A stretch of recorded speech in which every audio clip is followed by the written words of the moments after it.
Hello, hello, hello. All right, ladies and gents, let's get started in our next little section. All right. Um, Test one is over. I took it easy on you guys with this first one, with the craziness that is our world right now. We'll see how you guys and gals do. This is the first lecture for test number 2. With this, our next 2 lectures are out of this one PowerPoint, Forging a New Nation, 1780s through the 1790s. On Canvas, I will put these in as lectures 10.1 and 10.2. With this today, our key points are Shays' Rebellion, the Virginia Plan, the Great Compromise and Roger Sherman, Federalists and Anti-Federalists, and the Bill of Rights. So that's what we've got going. All right. So basically, what we're doing is kind of starting with and focusing completely on the creation of American government as what would turn into the United States of America. All right. So, to get there, we need to talk about basically the aftermath of the American Revolution. To begin with, the 1780s was a almost decade-long economic depression with staggering amounts of debt. This would become a huge problem and one of the major reasons that the founders would come back together and try to create a stronger, more organized government to get us through this. Economically, the states were going in all kinds of different directions, and none of it seemed to work. Also, debt, because the war was destroying everyone, especially the average individual. Also, another one of the problems that would come out in this aftermath would be the Newburgh Conspiracy. With the Newburgh Conspiracy, after the war, Washington would become extremely happy. He would divest himself of the mantle of being in charge of the Continental Army, of America's armies, and go home. He saw it as his service was done. He was ready to go home to Mount Vernon, and he left. He left the Continental Army in the hands of his officers. These officers and the Army still had not been paid all they were due, had not been treated well and taken care of by the American government under the Articles of Confederacy. It's not that they didn't want to do it, they just didn't have the money and the means and the ability to take care of this army under the Articles of Confederation. So, this Newburgh Conspiracy is where Washington's officers got together and wrote a letter to this, the Articles of Confederation Congress, and told them that there are several possibilities of things that could happen. That this army could leave, go west, and create their own country. And this would leave the U.S. without a military, which would be horrific and could lead to the British coming back in and taking over. Or maybe they'd just march in, take over the Congress, use a military coup, and take over the government. I either way, this was the end of the American experiment and would probably end with British rule again. And the founders were terrified of this, and Washington came out of retirement to deal with it.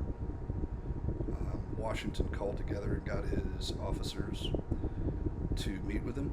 He sat with them. He ended up giving them this big speech, and at the end of this, numerous of his officers said there wasn't a dry eye in the House.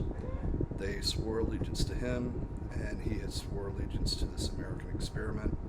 So no matter what would happen, they would do their best to make sure that the Army would protect this new country.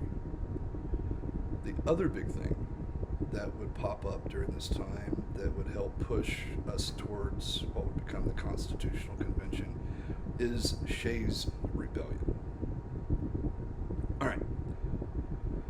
Shays' Rebellion is your first key point for test number 2.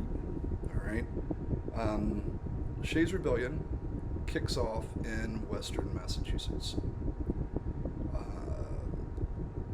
A lot of issues arise in western Massachusetts that are similar to problems that happen throughout the colonies. So this is a good example of an issue that was widespread, that was causing problems, serious problems. All right. With Shays' Rebellion, you have Daniel Shays and Job Shattuck, who were two Revolutionary War veterans. They had fought in Washington's Continental Army, and Shays had been injured. But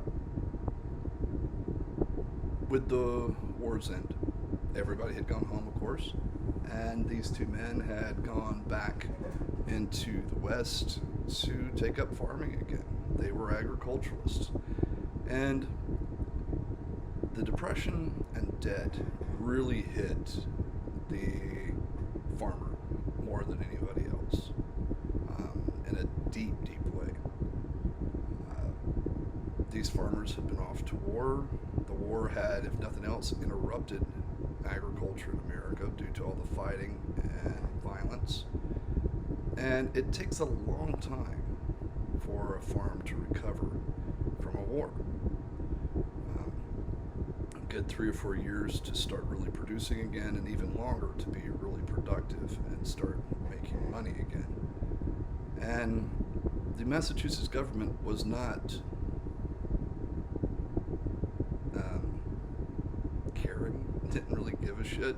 I mean, I guess, to be blunt, the Massachusetts government really only cared about getting money. They needed money. They wanted money to pay off the war debt. But these people in the West couldn't do it. Their farms weren't ready for it. They just couldn't manage to give the money that was needed. So the Massachusetts legislature decided to just really crack down.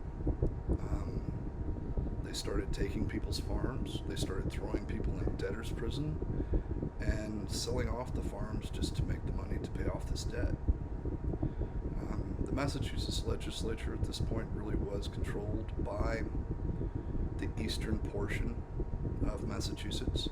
It tended to be the merchants, the lawyers, the politicians. All of them tend to be wealthy men of stature that really didn't have a clue of what the average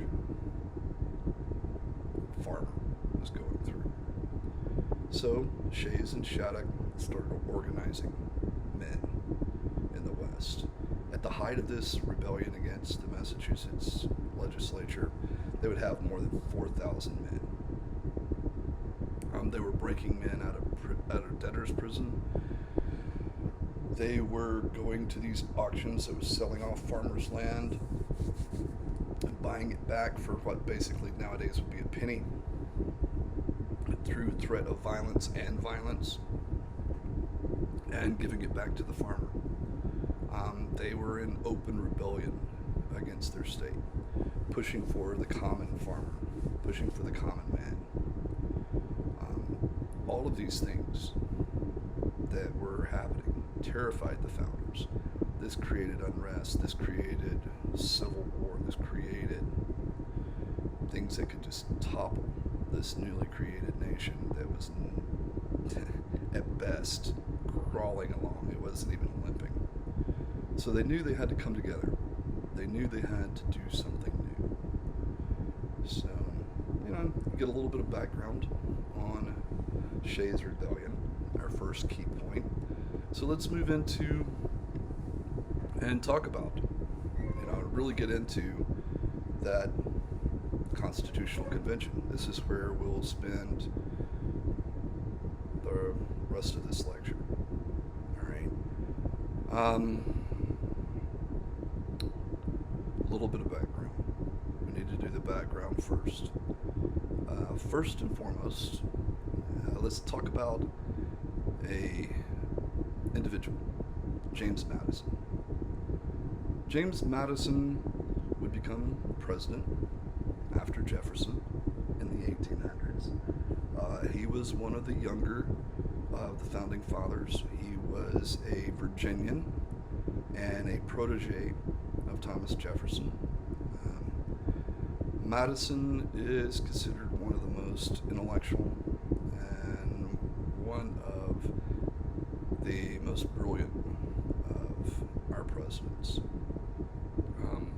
Madison himself, as an individual, barely 5 foot. Some say he wasn't even 5 foot. Very rarely in his life did he weigh 100 pounds. He tended to be sick most of his life. Had all kinds of ailments, but his Virginia planting background and upbringing allowed him to survive and thrive. When you have the money and the position, a lot more likelihood of success. Madison spoke numerous languages, read even more languages, since he was so sickly as a kid, probably one of the most well-rounded, educated individuals we had as a founder. He and Jefferson were two extremely brilliant minds that loved to get together and talk. So, during this time, with this convention, Jefferson was in France. Madison was talking with him back and forth through letters, and Madison was put forward by Jefferson, and Jefferson convinced him to really go for and push the way they wanted the country to go. All right. So Madison would show up in Philadelphia. All right. And in Philadelphia, Madison would get there before all the others. As the other representatives showed up, he would find them places to stay, places to live for a while. He'd take them out to dinner, wine them, dine them, kind of get their ideas, tell them what he was thinking, So he got there early, started setting up where the meeting would be, getting people settled, welcoming them, get them comfortable in the city, and really kind of get everything kicked off. So when things do start up, makes sense. Everybody looks to Madison to kick all this off. And Madison steps up and does this. So with this Constitutional Convention, Madison is at the forefront. He is one of the most important players, and it's one of the reasons he's known as the father of the Constitution. The first thing that occurs at this convention is he gives his idea of what he wants this new government to be like. All right? And this is our second key point. This is the Virginia Plan. All right? So Madison's Virginia Plan, your next key point, focuses on two things: government and government power. All right? In other words, what the government should look like and what powers the government should have. First, you have Madison push the idea that we need a three-tier government. This three-tier government, of course, is the executive, which is now what we think of as the presidential branch, the legislative, which is Congress, both houses now, and the judiciary, the court system. These three branches are meant to work in checks and balances, meant to curb the other's power. These three have to work together and can work against each other so that one branch does not have more power than the others. These founders were terrified of a despot, of a king, of a monarchy, of any one individual having too much power. The whole idea of American government are these three branches that keep each other in check. No branch is more powerful than the other, so when one branch does something, the others can check it. That's what is very important. So, we have our legislative, executive, and judicial. The other thing is the powers of this government. Madison believed and pushed and promoted, and everybody agreed that this new government would need two important things. This government would need to be able to create laws that all the states would have to follow. So they would be law creators, and it should be able to tax. It needs to tax to be able to pay off the debt, to be able to pay the army, these kind of things. So, we have James Madison, the beginning of this Constitutional Convention, and the Virginia Plan. So, with that, let's move into where things get ugly. What I mean by that is where people start disagreeing and start debating, where we get to the intricacies of how this government is going to function. And with this, we're going to get into our next focus and our next key point. What fixes all this is the great compromise that's given to us by Roger Sherman, our next key point. So all of this next stuff that I'm going to focus on and tell you about should be under that, the great compromise and Roger Sherman. All right. They all like the idea of the two powers of the government and the idea of three branches. But the intricacies of these things is where the debate occurs. All right. So, the first major debate comes over representation. Not in the judicial or executive, but in the legislature. What would be decided, of course, in this debate is that there would be two houses in the legislature, a lower and upper. All right. The reason they did this because the big debate, in the beginning it was just thought that there'd just be one legislature, that all the states would send representatives to this one legislature, and this legislature, like Parliament, would create the laws, would do their job. But a lot of the states didn't like it as just a one house legislature, mainly because in a one house legislature, the big debate became proportional representation, which means representation in Congress based on population. All right. So with this one house legislature, the idea would be that each state would get so many representatives based on the amount of population they had. At this time, when you only had these 13 places, you had Virginia, you had Pennsylvania, you had New York. You had these three states that dwarfed the other 10. And if it was done by proportion, if it was done by population, those three states would would completely control Congress, and the other 10 would not have a voice at all. So what we're doing here is this is an early step to move against what could be considered mobocracy, the idea of the most controlling everything. And American government is a delicate balance, trying to make sure that the mob, the majority, doesn't have complete say.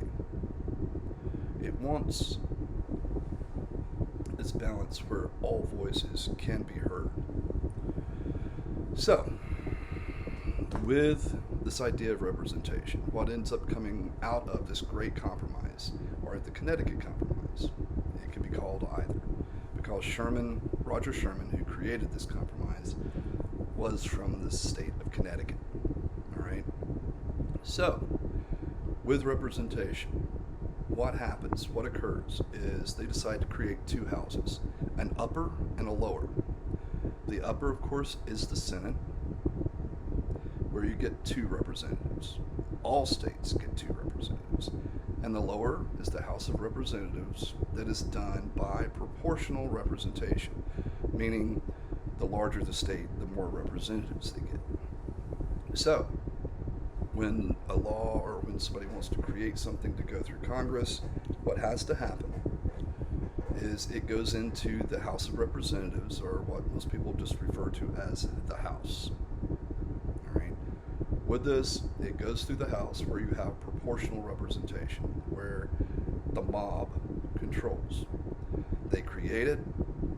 Once they form it and make it, they send it up to the Senate, where all the states have 2 representatives, have equal say, and they debate it and work through it to see how it would benefit and could be fixed to benefit the majority or the most, and level it out, make it a better, more equitous thing. All right. So, with this great compromise, the first thing solved is representation in Congress. It creates a 2-house Congress, one based on proportional representation and one based that everybody has an equal voice. And whatever goes through Congress has to get passed by both houses to go into effect. Yet another form of checks and balances. All right. Another big thing is term limits. So, what would be the term limits of the judiciary, of the House, the Senate, the executive? All right. So, this was the next big debate, and they laid these out. What I want you guys to do a little research, because in the discussion questions, I want you guys and gals to give me, what is the term limit for the House, what is the term limit for the Senate, and what is the President's term limit. So, a little discussion thing for you guys to answer for this lecture, and a little research to do. All right. So, everything gets laid out. All right. We have the idea of representation in the legislature. We have term limits laid out, and those two were huge debates, and it took a lot of work by Sherman to get this all nailed down. The next thing is about federalism. Federalism is the idea of federal power, national government's power. So, what would be the main things, and what would be the things that the government could do? So, what you'll see is what they come up with here under this idea of the birth of federalism, this idea of what federalism is, what the federal government can do, would be what would lay out how the government functioned, what the government could do and couldn't do until after the Civil War. Truth be told, on into the 20th century. All right. So, let's get into it.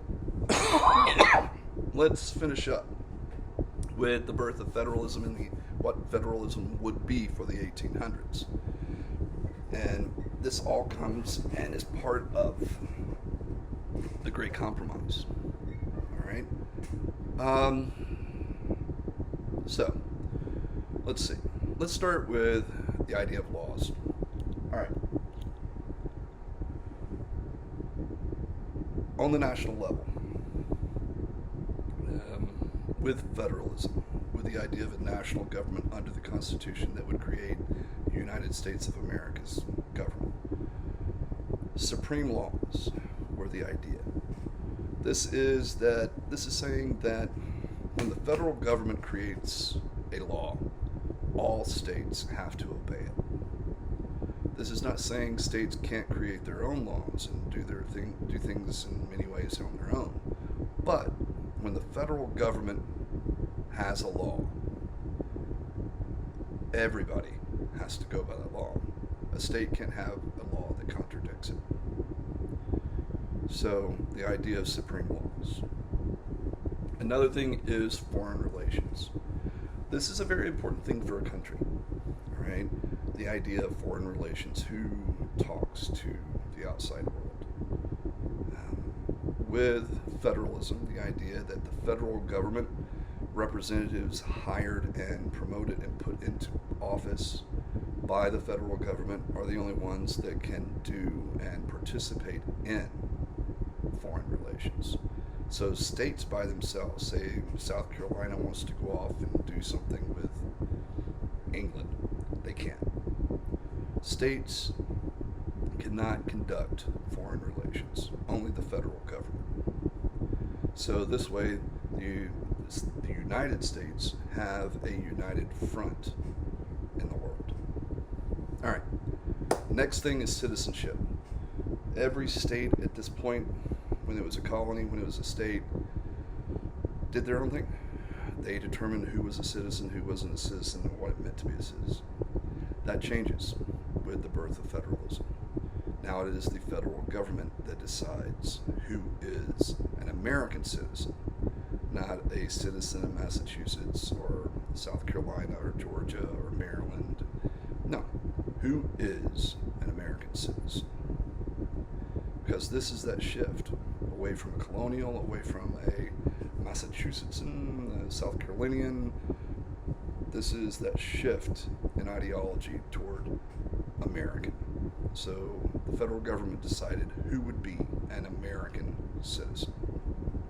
Also, interstate trade. The only one that could put restrictions and laws and focus and, the only one that can control and say what could be done and could not be done in interstate trade. In other words, trade between the states, between, Georgia and South Carolina, New York and Connecticut, all the states. They could not, per state, decide who they would trade with and who they wouldn't trade with. The only one that could regulate and control interstate trade would be the federal government. All right. Next, the federal government can levy and collect. Sorry, not create. Levy and collect. And it's created right there. Levy and collect taxes.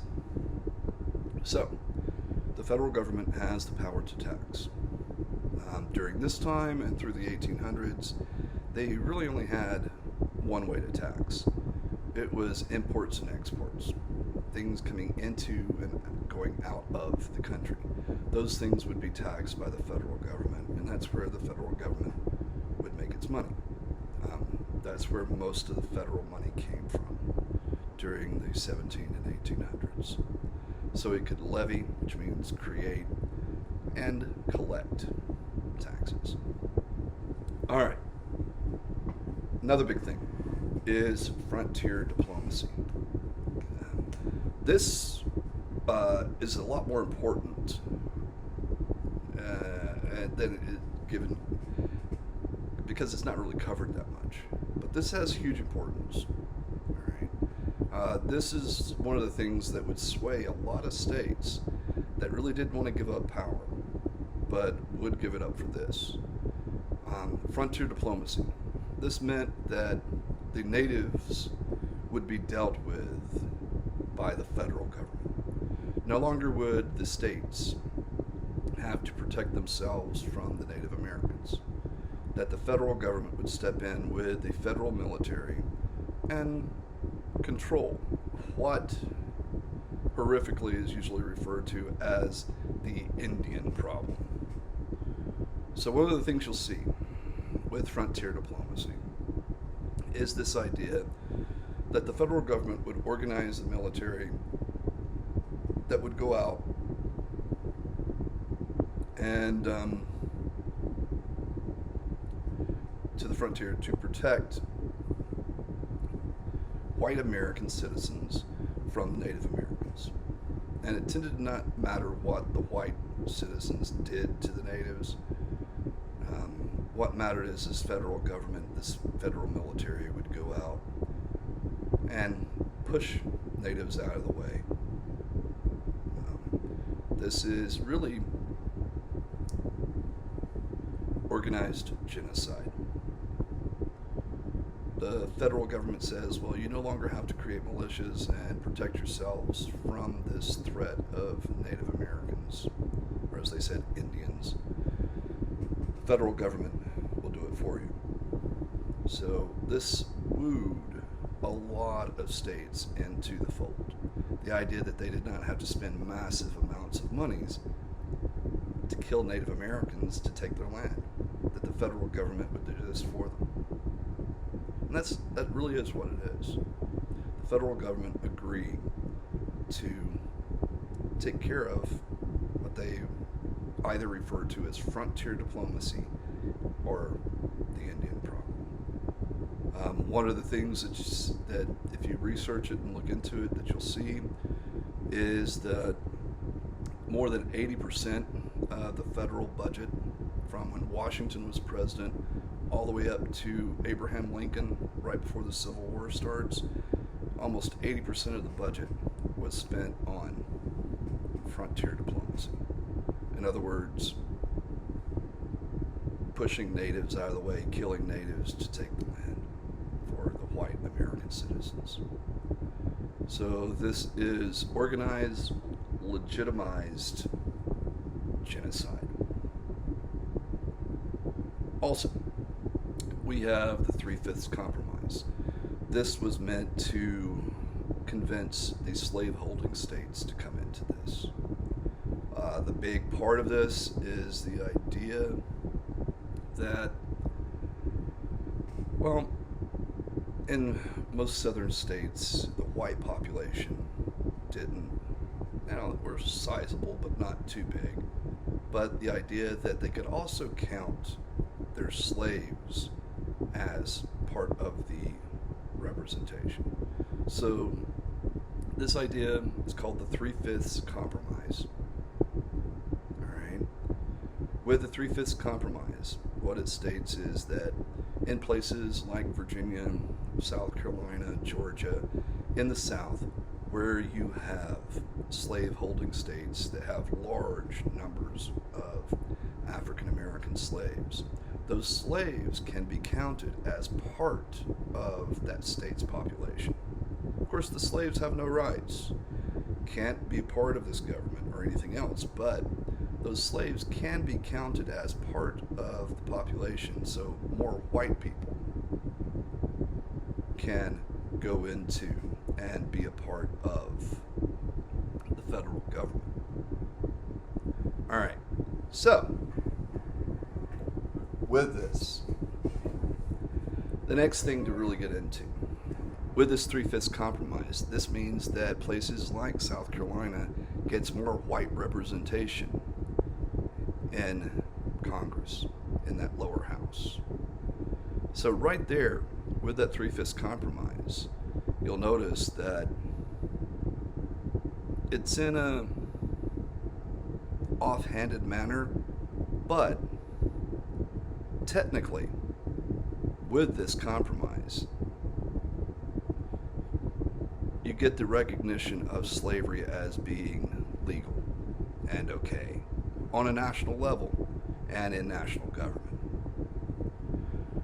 All right, the last thing that we need to talk about with the birth of federalism, all right, That is the Electoral College. All right. Most people have a lot of trouble understanding the Electoral College. So what I'm going to do is kind of give you a brief description of it. All right.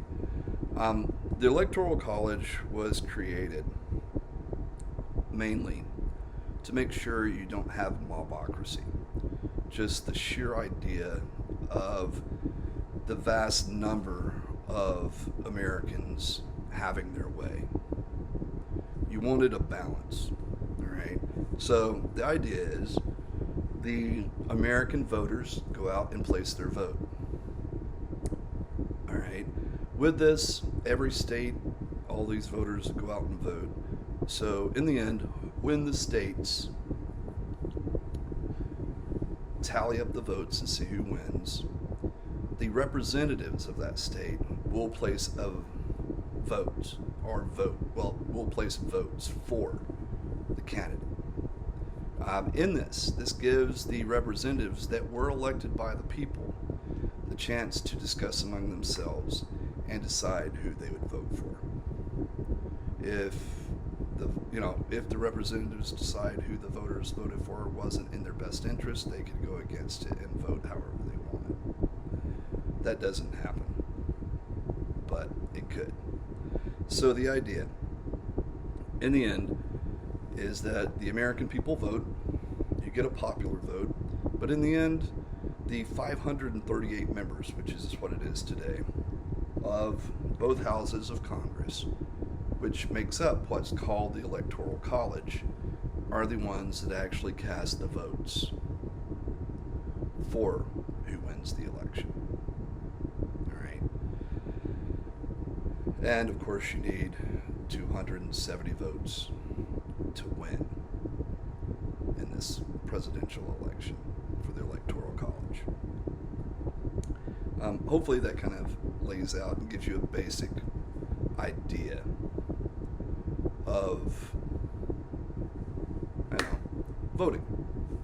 So, next, we need to talk about the basic tenets of government. One, of course, is popular sovereignty. Popular sovereignty means that the power rests with the people, mainly because the laws and everything is created by elected officials. All right. So popular sovereignty means power resides with the people. Sovereignty means sole power. Popular means for the people. Sole power resides in the people. Also, another major tenet of federalism is rule by law, not by whim. In other words, the laws that are created in America, no matter who you are, how high up you go, whether you're president or whether you are just average Joe Blow on the street, everybody has to follow the law. And if they don't, they will suffer the consequences. Law is supposed to be applied equally to all people. And the other basic tenet, of course, is legislation by elected officials. All right.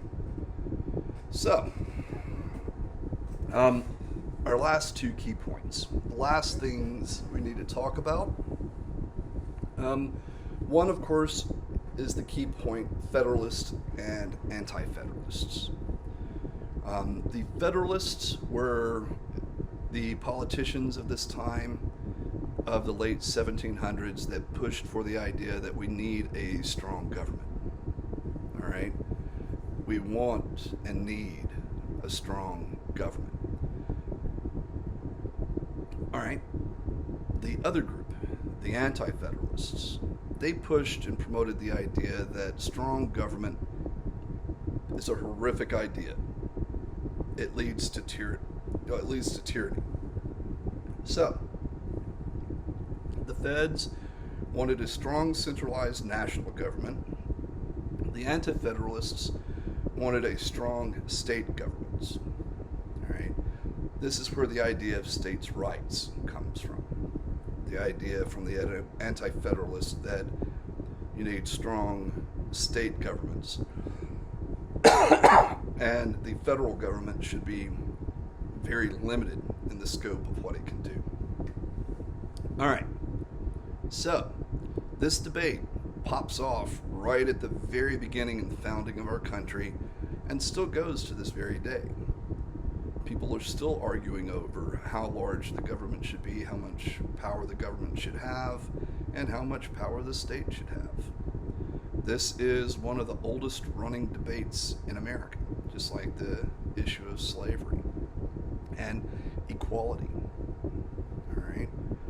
So, next, and the last key point of the day, all right, the Bill of Rights. All right. These are the individual protections. These are what are supposed to be rights that the government cannot infringe upon. These are the rights that anyone that is an American citizen, no matter what color they are, where they're from, or anything, if you are an American citizen, these are rights that are supposed to protect you from the federal government. These are things that the federal government cannot take away and should not be able to get rid of. All right. And this has been a major issue from the beginning.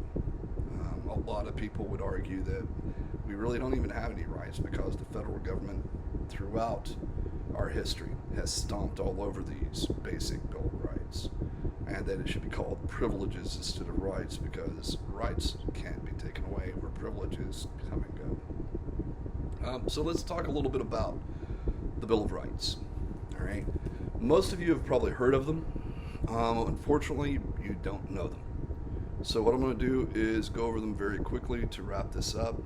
So at least once you'll hear of all 10 of them. All right. Yet again, this is another thing like the Founding Fathers. I'm always surprised with how few people actually know what rights they do have, which makes it easier for the government to take them away and stomp all over them because, people are uneducated, people don't pay attention, people don't participate, and it's to their detriment, to your detriment. So, let's start with number one, all right? The first Bill of Rights. We have freedom of religion, speech, press, peaceable assembly, and the right to petition the government, all right? That's all one, all right? Freedom of religion, freedom of speech, freedom of press, freedom of peaceable assembly, and the right to petition the government. A lot of people separate those and think they're different. They're like 1, 2, 3, 4, 5. No, that's just one. That is the First Amendment. Of course, the next amendment is one that most Americans know. The right to bear arms. All right. Number 3 is no quartering of soldiers in private homes. In other words, the federal government cannot make us shelter, take care of, or pay for the military. That's what taxes are for. That's what the federal government is for. No longer can the military come into our homes like the British tried to do. Also, there is no unreasonable search and seizure. You have to have probable cause to get a search warrant to enter someone's home or someone's business. In other words, this is going back to what we talked about with James Otis, right? The writs of assistance, this idea that the federal government could have a general search warrant and do whatever the hell they wanted to. No, they shouldn't be able to. They should have to go before a judge to get a search warrant based on hard evidence that there is wrongdoing that is happening. So, number 4 is no unreasonable search and seizure. You have to have probable cause. All right. Number 5, the right to a grand jury in a capital or infamous case. In other words, if there's a case that is a big case, and in many instances, right now you can always request a jury trial. If you'd rather have a trial by jury instead of just the judge, you can request it. So this idea of a jury in a life and death case, or a case that has to do with money or anything else, you pretty much can request a jury trial. Also, you have not only this right to a jury, but no double jeopardy. You cannot go to trial. You cannot be arrested. You cannot be, arrested and charged for the same crime twice. All right, so no double jeopardy. Also, with this one, you've probably heard it. You can plead the fifth. You can refuse to talk to law enforcement. It's called no self-incrimination. A lot of people like to push, especially in the 20th century to now, like to push that this idea is just you saying you're guilty. No, it's not. This idea of pleading the fifth, this idea of no self-incrimination, is because you don't know what they're really after. Cops can lie, cheat, do whatever the hell they want to get any information they want out of you. So this idea of the Fifth Amendment is extremely important. Never talk to the cops. Keep your mouth shut. When they ask for your license, hand it to them. Other than that, say, I want a lawyer. The lawyers are trained to talk to cops. You are not. All right, so take advice from the Bill of Rights. You don't have to say, I plead the fifth. Just say, I want my lawyer. Any question, I want my lawyer. I want my lawyer. You're better off. Also, you cannot be deprived of life, liberty, or property without the due process of law. In other words, you cannot lose. You're not supposed to be able to lose your life, your liberty, your property without going through the entire system. All right? This is important to remember. For you to be guilty, you need to have you need to have been arrested, arraigned, gone through trial and everything, and convicted. And only at that point is your life, liberty, or property forfeit. All right? Only then. So, remember that. The only way you should be deprived of your life, liberty, or property is after you've been arrested and gone through the court system and convicted. Only then, after you're convicted in the court system, should those things be denied you. All right. Number 6. You are supposed to be able to have a speedy public trial by an impartial jury. This has been a joke for a long time.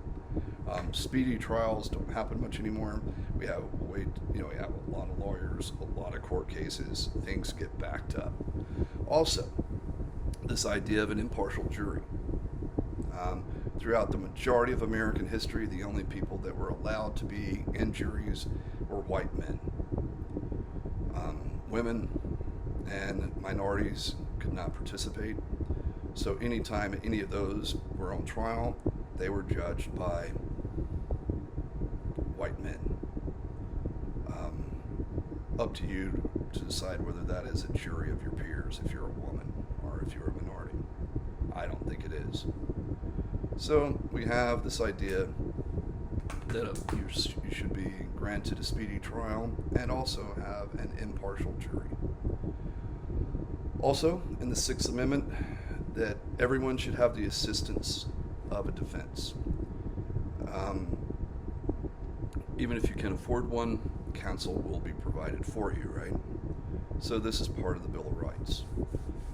Also, number 7 tells that you get this idea that you have anytime you have a case that's involved in common law that exceeds $20, you can ask for a trial by jury. All right. Number 8 is no cruel and unusual punishment. A lot of people that are against the death penalty use this as, saying that the death penalty is cruel and unusual and shouldn't be allowed. I'd also go one step further. and say that keeping somebody in a cell for 99 years for life is cruel and unusual. But, so, no cruel and unusual punishment. Number 9, the rights given to the people by the Constitution shall not be used to deny or disparage other rights retained by the people.